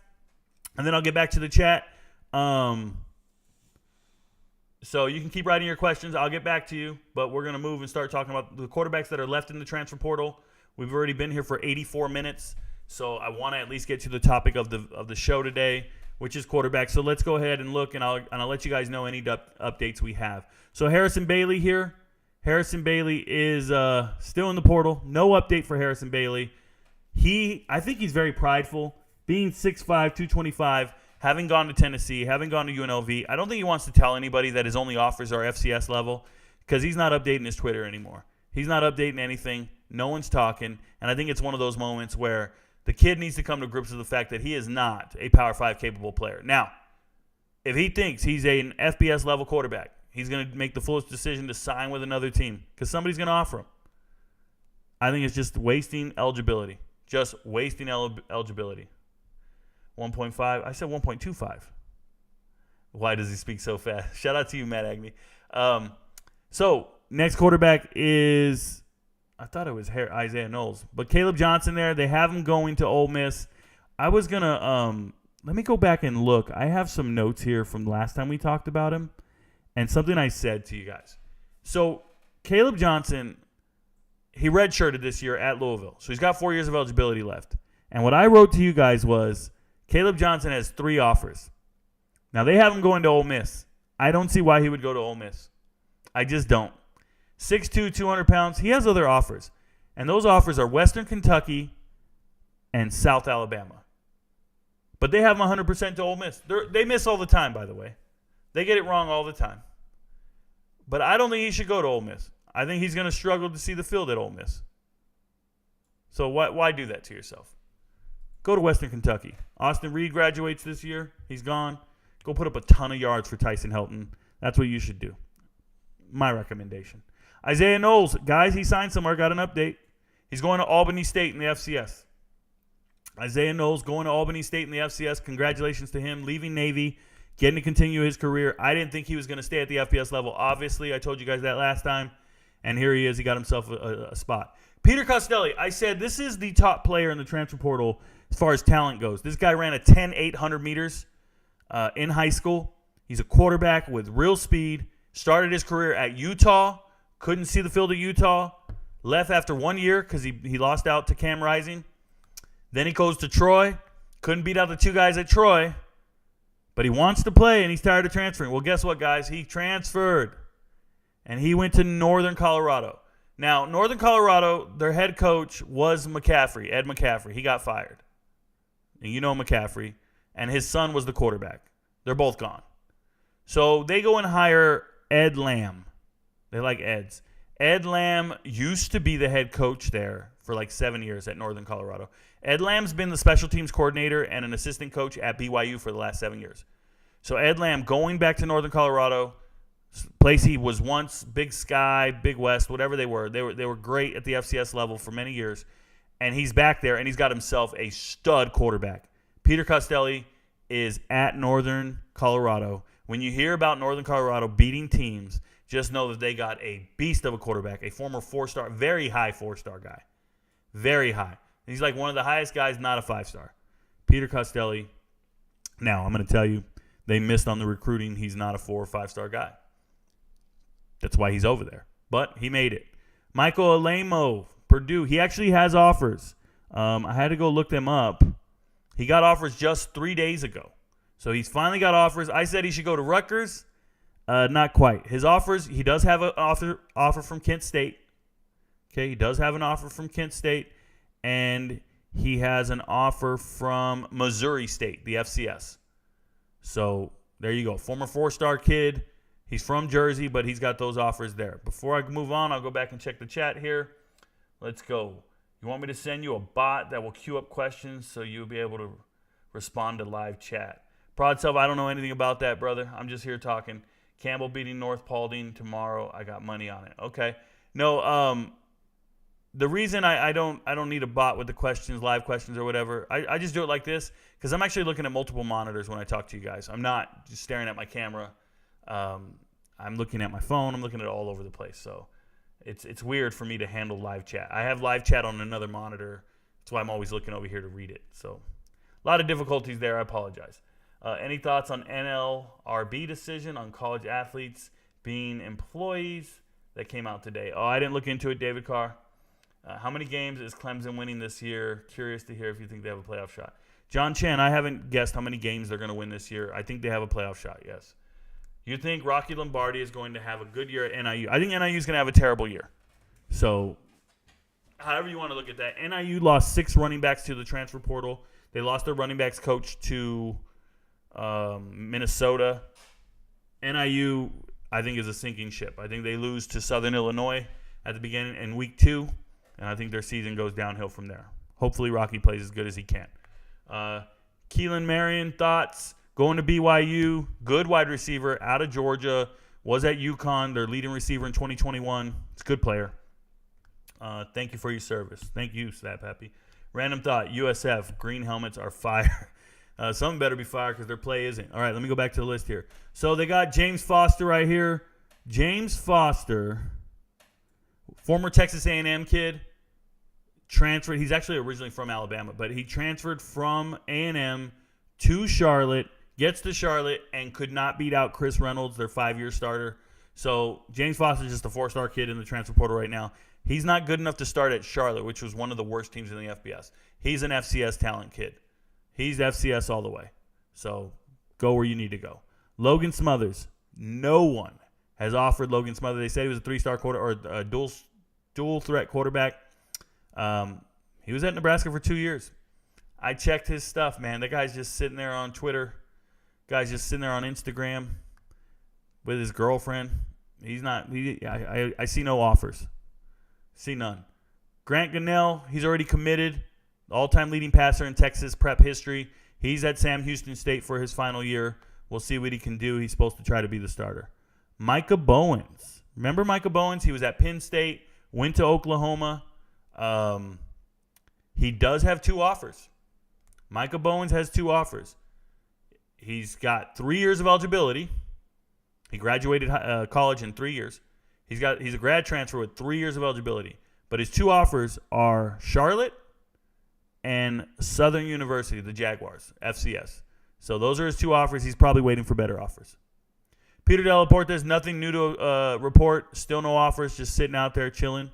Ty Keys, he went the JUCO route. He's at Scuba, East Mississippi Community College. Shout out to Last Chance U. Ty Keys is at Scuba, so that he's no longer in the portal. Luther Rashawn still in the portal. This is the kid who played for Trent Dilfer. Trent Dilfer? Yeah, he played for Trent Dilfer in high school. He's an Elite 11 quarterback, supposedly. He was 4 stars, blah, blah, blah. Left Cincy early. I'm talking October timeframe. And he's been in the portal ever since. I don't know where he's going. I don't know if he's got character issues. But when you're a former head coach in Trent Dilfer, now the head coach at UAB doesn't call you up? Come on now. UAB, he's got a job at UAB and didn't call you up? I don't know what that's about. Devin Farrell, we got an update. He's committed. Leaving Virginia Tech, he's no longer in the portal. He's going to Rhode Island. Rhode Island. This is a kid from Georgia, and he's going to Rhode Island. Shout out to him. Caden Cobb, committed, leaving Ball State. He's going to the FCS level. Caden Cobb's going to go play at Howard. So he got a job. Jacob Canute, still in the portal. This is the kid from South Dakota. Never lost a game. Never lost a high school game. Runs a 4.61 40. They tell me he was supposed to go to Stanford, but Stanford got lonesome. So there's nowhere for this guy to go now. I don't know where he's going to go, but I'll tell you what. If you looked at his Twitter today, he sent a picture of a plane. He was on a plane at the airport, United. So where was he flying to? I don't know, but I'm assuming he was on a recruiting trip. So Jacob Knuth, still out there, got a chance. He's going to go somewhere, probably the prized possession of the transfer portal right now as far as quarterbacks go. Really is. JP Zamora. Dude's got over 100,000 followers on TikTok. I think he's more interested in his social media following than playing football, if you ask me. I believe he has one offer. It's Kentucky Christian Knights, NAIA school.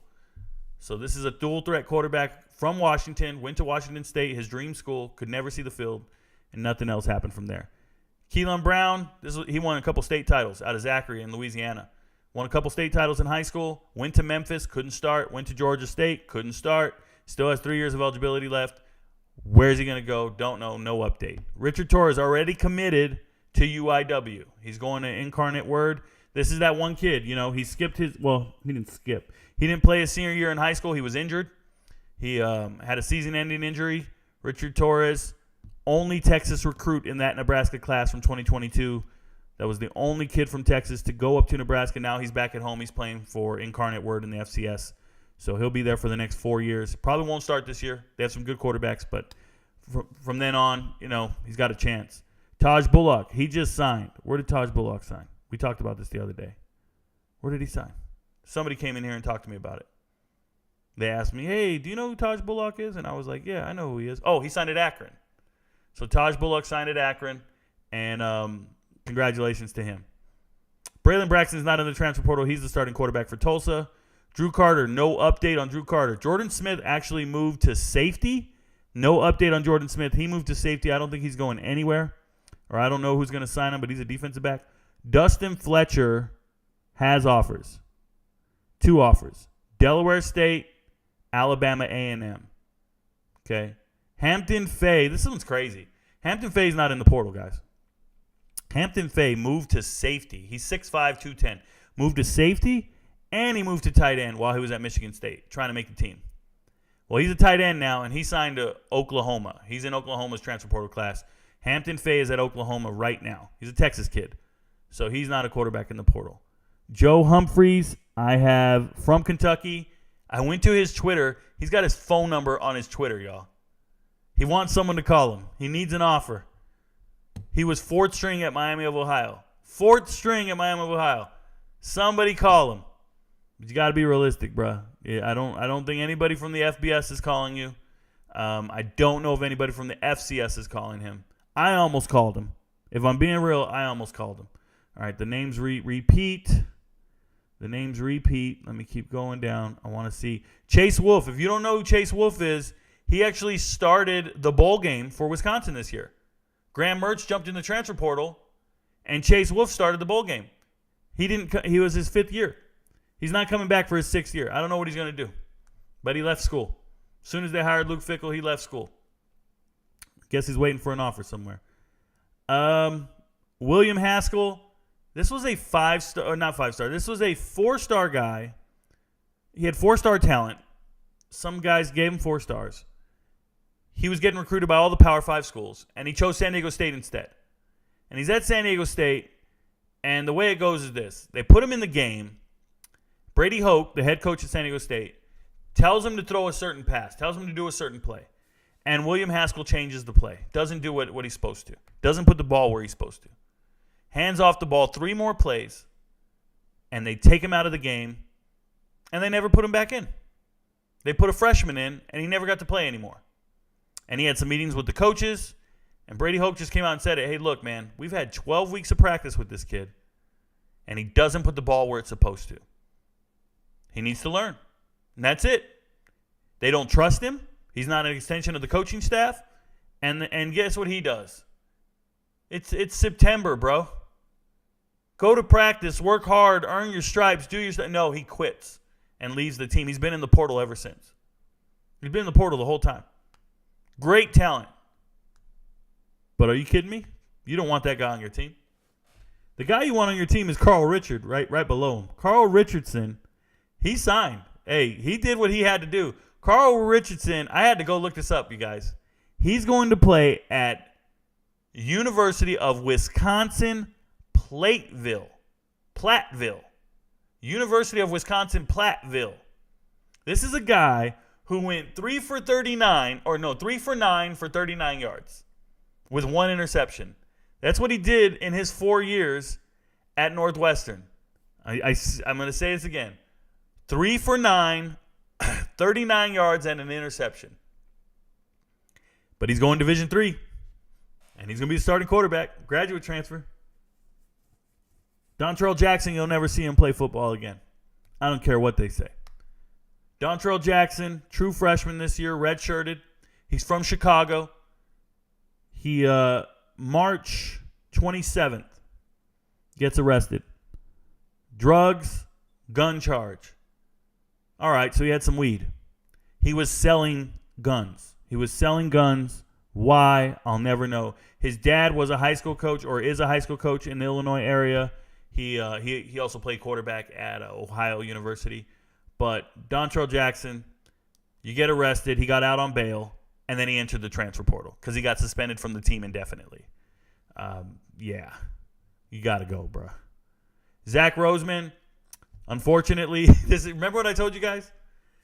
You go to a school, and they keep recruiting players at your position like you're not there. You got to just take it personal. This is a kid who played at Walton here in Georgia. He played good football. He played at a high level. He's a good football player at Walton. And Georgia Southern don't care, bro. Clay Helton does not care. Clay Helton keeps recruiting and signing quarterbacks. He got 3 in the transfer portal. After his starter last year was another transfer. Clay Helton don't care. So Zach Roseman's in the transfer portal. No offers right now. It is what it is. Gunnar Smith, the all-time leading passer in Seminole County history in Florida, 6'5", 210. Only 1 year at South Florida. He's got to get a shot, man. We got to get a shot. Kyle Toole, 2 years at Troy. 2 years at Troy. Went to Georgia Southern. Look at that. Georgia Southern. They don't care. He didn't get to play at Georgia Southern either. They played 4 quarterbacks. He wasn't one of them. Hey, Zoe Wallace. I want you guys to see Zoe Wallace real quick. Look at Zoe Wallace as a freshman, bro. Is that a quarterback? What is that? What does he look like, bro? Somebody talk to me. How old does Zoe Wallace look in this picture? Let me know.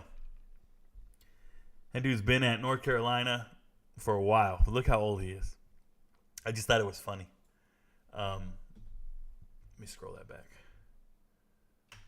I'd be laughing at the weirdest stuff. He looks like a DN. Yeah, he looks like he's going to take lunch money. Let's see here. Landry Liddy's already at UAB right now. He's fighting for the job. He actually threw a pick 6 in the spring game. He plays terrible. There's another guy at UAB instead, Jacob Zeno, and I think he'll be the starter. I don't think he'll win. Caden Becker left Wyoming. He already signed at Nebraska. He got his offer to Nebraska once Casey Thompson left.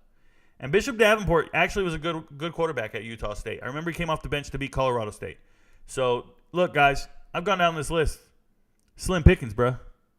Slim pickings. There's just not much. You guys hear guys got problems. Guys are getting arrested. Guys already got offers. There's not a lot of quarterbacks in the portal worth talking about. I've done the research. I dug. So when you guys come in here and ask me who's going to be a quarterback here, who can we get? Absolutely nobody. Okay? Just so you know. Could you help? Let's go. Could help up to you. I'll send you a link on TikTok so you can check it out. All right, cool.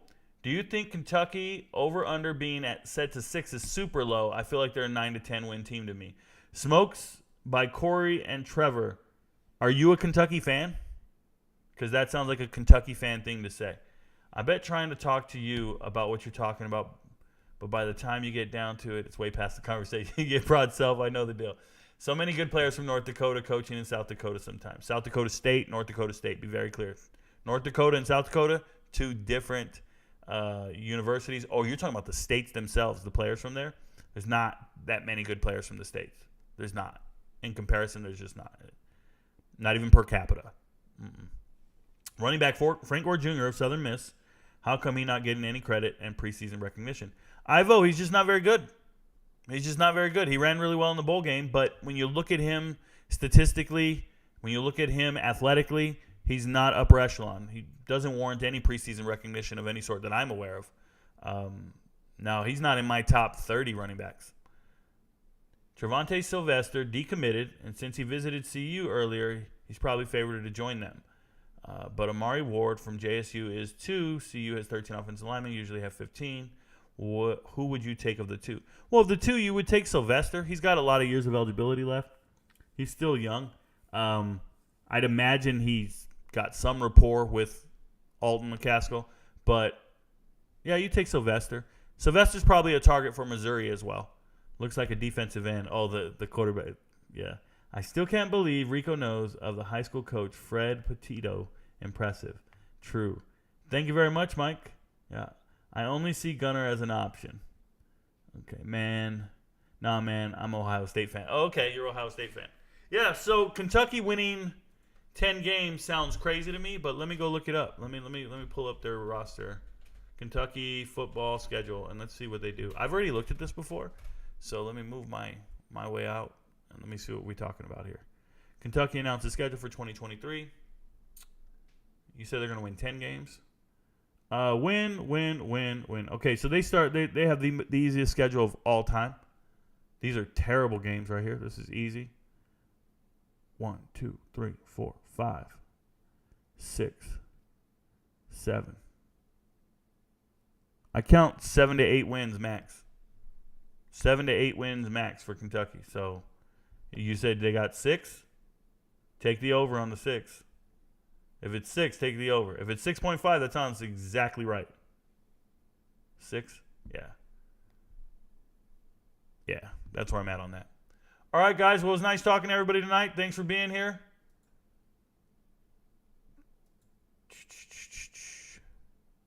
Give me a second. I hope I answered all your questions to the best of my ability.